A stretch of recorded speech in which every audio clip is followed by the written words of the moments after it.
Opa, aqui é o Kevin, tudo bem? Seja muito bem-vindo ao canal, seja muito bem-vindo ao vídeo de hoje. No vídeo de hoje eu quero falar sobre ignição, certo?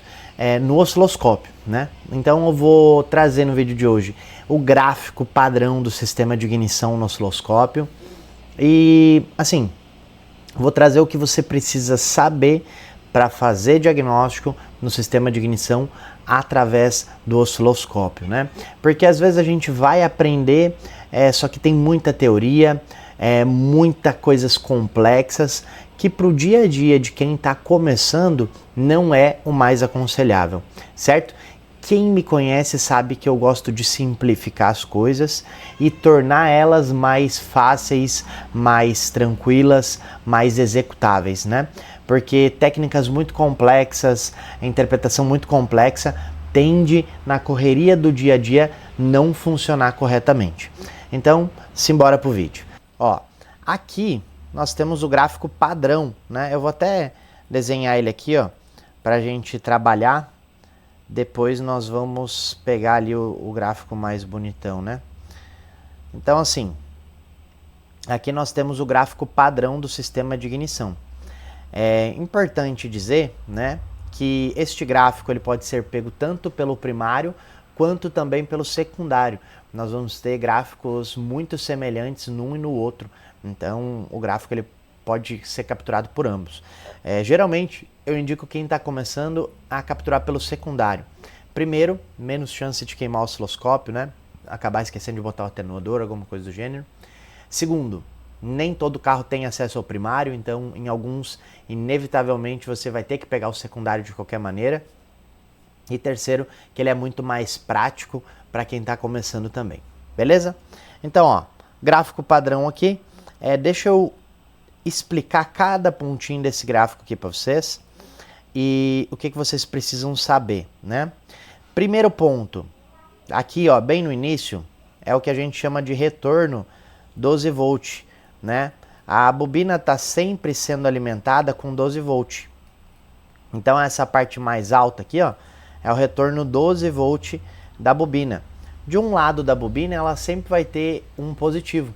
Do outro lado, quando a central determina que deve ocorrer a centelha, a central vai começar a carregar a bobina então. Então aqui, ó, bem nessa linha aqui, é o início do tempo de carga. O tempo de carga dura até aqui, onde deixa de ser negativo e ocorre o disparo.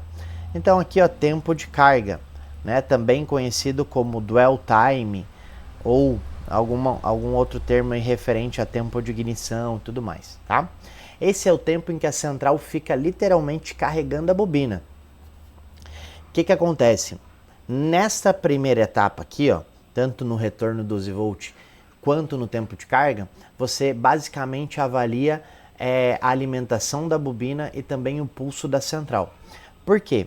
Porque ó, se não tiver o retorno 12 volt, significa que ou o circuito da bobina está rompido, né, o enrolamento da bobina está rompido, ou está faltando 12 volt. Então você já consegue ver por aqui também, certo? E o tempo de carga você consegue determinar a eficácia do driver, né, da eficácia do transistor dentro do módulo. Então eu vou dar uma dica muito importante ainda no final, ainda nesse vídeo, sobre avaliar o módulo através desse gráfico. Então, cara, fica nesse vídeo até o final, beleza? Primeiro você precisa saber, aqui ó, quando ele baixa, vou até fazer uma setinha aqui, ó. Quando ele baixa é o início do tempo de carga. Então daqui até aqui a central fica carregando a bobina. Quando a central finaliza o carregamento da bobina, a energia sai da bobina. Se tiver cabo de vela, entra no cabo de vela. Se não tiver cabo de vela, vai direto para a vela. E aí ela entra no eletrodo e aí encontra a primeira grande dificuldade da vida dela, que é o quê? O salto, né, entre um eletrodo e o outro, para formar o arco elétrico, para formar chispa, faísca, centelha, como você preferir chamar, né? O que acontece? O ar ele não conduz a eletricidade. Mas, dependendo da tensão que a gente aplicar no ar, a gente consegue fazer um fenômeno que se chama ruptura dielétrica, que acaba literalmente quebrando as moléculas do ar e fazendo com que a eletricidade atravesse. Então, o que acontece? O ar ele não conduz a eletricidade, mas, dependendo da tensão que a gente aplicar no ar, a gente consegue fazer um fenômeno que se chama ruptura dielétrica, que acaba literalmente quebrando as moléculas do ar e fazendo com que a eletricidade atravesse. Então, recapitulando, né? Central carrega a bobina, carrega. Quando a central corta o pulso da bobina, toda essa energia é dissipada, vai para dentro da vela, mas a vela não consegue atravessar os eletrodos. Por quê? Porque lá tem muita resistência. Então a tensão começa a subir,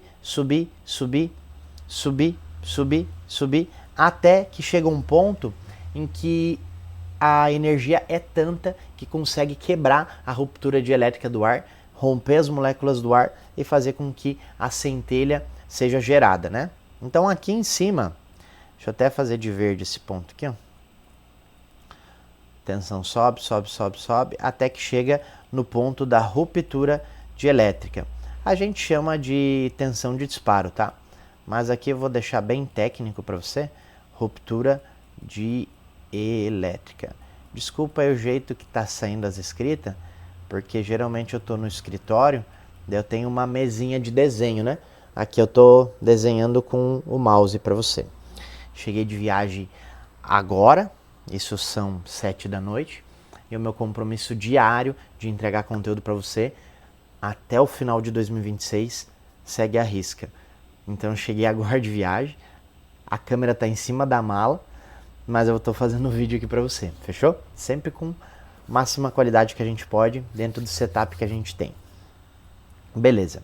Então aqui é a ruptura dielétrica, né? Ou seja, então aqui já fica um feeling, olha só. Quanto maior a dificuldade, né? Ou seja, quanto mais gasta a vela, quanto mais gasta o cabo de vela, maior vai ser o ponto da ruptura dielétrica, maior vai ser a tensão de disparo. Beleza. Ocorreu a ruptura dielétrica, a gente entra daqui, ó, até aqui. Vou até fazer um negocinho assim, ó, no que a gente chama de tempo de queima. Tempo de queima. O tempo de queima, ele é o tempo em que a centelha fica ativa dentro do cilindro, tá? Assim, esse vídeo aqui são termos bem simples, um aspecto bem geral, para você que nunca trabalhou conseguir entender, beleza? Então aqui é o tempo de queima. Detalhe importante, anota aí no seu caderninho. Sempre que eu tiver uma falha no sistema de ignição, ela vai aparecer aqui no tempo de queima. Não importa se o problema seja central, vela, cabo de vela, ou central já falei, ou bobina, a falha sempre vai aparecer no tempo de queima, ou seja, é impossível estar falhando ignição e não alterar o tempo de queima, tá? Basicamente, é através do tempo de queima que eu sei se aquele cilindro está falhando ignição ou não está. Fechou? Beleza. Depois, por último, mas não menos importante, vou botar em amarelo, nós temos essas ondinhas aqui, ó, que nós carinhosamente chamamos de residual de bobina. Residual de bobina. O que é esse residual de bobina? É o seguinte, pensa que todo o carro, todos os componentes do carro basicamente, eles são sobredimensionados. O que é ser sobredimensionado? É ser feito para sobrar. Por exemplo, uma turbina, se ela entrega 1 bar, 1 quilo de pressão, ela aguentaria entregar 1,5 kg. Se a bomba entrega 200 litros hora, ela aguentaria entregar 400. Ela aguenta entregar 400, né? A bobina é a mesma coisa, se ela foi feita para gerar uma certa quantidade de energia, ela vai ser produzida para entregar mais, 50%, 60%, 70% a mais da demanda que ela foi fabricada para entregar.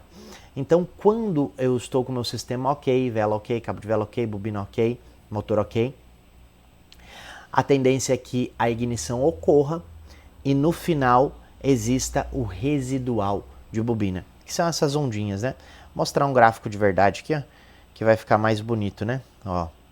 Então, isso daqui é um indicativo já, né, que está sobrando energia na minha bobina, certo? Ó, vamos lá agora com um gráfico mais adequado aqui, né? Então aqui, ó, bem no cantinho, pode ver que está mais alto aqui, ó, é o retorno 12 volts, como eu disse para vocês, né? Depois aqui, ó, ele dá uma baixadinha, ó, se você não está enxergando, ó, deixa eu dar uma aproximada, ó, ele dá uma baixadinha aqui, né? E ali, ó, ele manda um 0 volt, né, se você perceber. Por quê? Porque um lado da bobina tá com 12 volts, o outro lado, para armar a bobina, tem que mandar um negativo. E ó, aí vai até aqui, aqui corta o pulso da bobina, a bobina manda toda a energia que ela tem para frente, ela não consegue atravessar lá o ar dentro do motor, aí a tensão vai subindo, subindo, subindo, subindo, até que seja suficiente para romper as moléculas do ar lá dentro do motor e armar, né, a centelha. Aí depois entra no tempo de queima, ou seja, o tempo em que a centelha fica acesa dentro do cilindro, geralmente maior do que 1 milésimo de segundo. E depois, aqui nós temos o residual de bobina, né? Uma variação de onda, 2, 3, 4, 5 variaçõezinhas de onda, né? Isso daqui significa que a bobina queimou, fez o trabalho e no final sobrou potência, né? Então, beleza. O que você precisa saber, como eu já falei? Sempre que estiver falhando, vai alterar o tempo de queima, ok? Então, assim, uma coisa importante. Cada carro tem um tempo de queima específico. Uns vai ser 1 milésimo, outros vai ser 1 milésimo e meio, outros vai ser 2 milésimo. Mas eu vou te ajudar a conseguir fazer o diagnóstico no sistema de ignição, mesmo sem saber tudo sobre os carros, beleza? E ó, se você já gostou do vídeo até agora, já deixa o like aqui embaixo. Antes de eu continuar, para poder te entregar mais, deixa o like para o YouTube entender que você gosta desse vídeo e para te entregar os próximos também. Fechou? Uma forma de honra aí no nosso canal também, né? Então, olha só. O tempo de queima, cada carro vai ter o seu, né? Como eu já disse. Agora, olha só. Vou te explicar como que você vai testar a central, né? É muito importante. Vamos lá. Primeira coisa, vamos supor que você tem 4 cilindros. 1, 2, 3, 4. E você identificou lá que o 1 tá bom, 2 tá bom, 3 tá ruim, 4 tá bom, né? Então você tem um ruim, né? E você já testou e tal, e não é bobina, não é vela, mas tá meio com dúvida se é central, né? Vou te explicar então como é que você vai ver isso, bem simples. Primeira coisa, não vou explicar nesse vídeo, mas tem uma diferença entre medir pelo primário e secundário. Qual é a principal diferença? Quando você mede pelo primário, você tem uma medição 100% real do primário e do pulso da bobina. Então, o diagnóstico de central fica 101% com precisão. Quando você está medindo pelo secundário, você não tem tanta essa precisão, porque você mede por indução. Mas ainda assim dá para fazer o diagnóstico. E é muito simples, é só usar a lógica, olha só.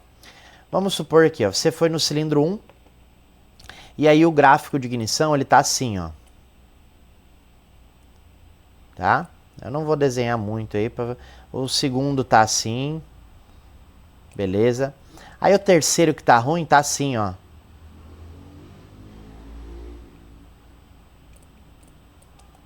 E o quarto que tá bom tá assim, ó. Olha só a diferença. Olha aqui, ó, a altura do cilindro 1 do pulso. Ah, tem um dedo aqui mais ou menos. A largura do cilindro 2 aqui, o pulso. Um dedo mais ou menos. Olha a largura do cilindro 3. Nem um dedo, nem meio dedo, né? Olha a largura do cilindro 4. Um dedo.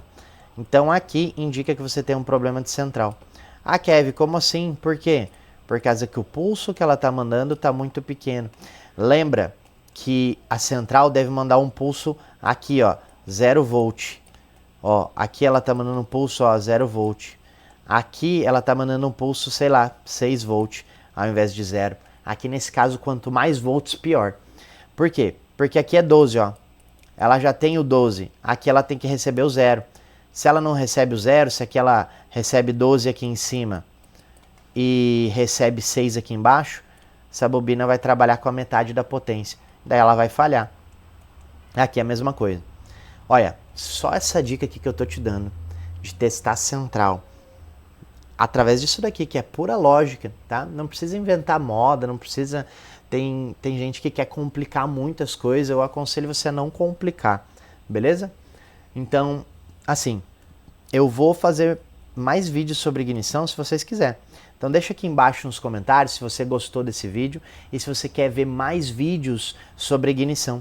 Se você quer ver vídeos sobre como diagnosticar corretamente o tempo de queima, como diagnosticar corretamente tensão de disparo, se você quer ver vídeos de falhas reais, de exemplos reais e outras coisas que podem influenciar na ignição, se inscreve no canal e deixa aqui embaixo nos comentários Se tiver bastante pedido, eu faço para você. Lembra que amanhã mesmo vou gravar outro vídeo. Se tiver bastante pedido hoje, especial, eu já gravo outro amanhã mesmo, especialmente pelos comentários de vocês. Um grande abraço e até a próxima.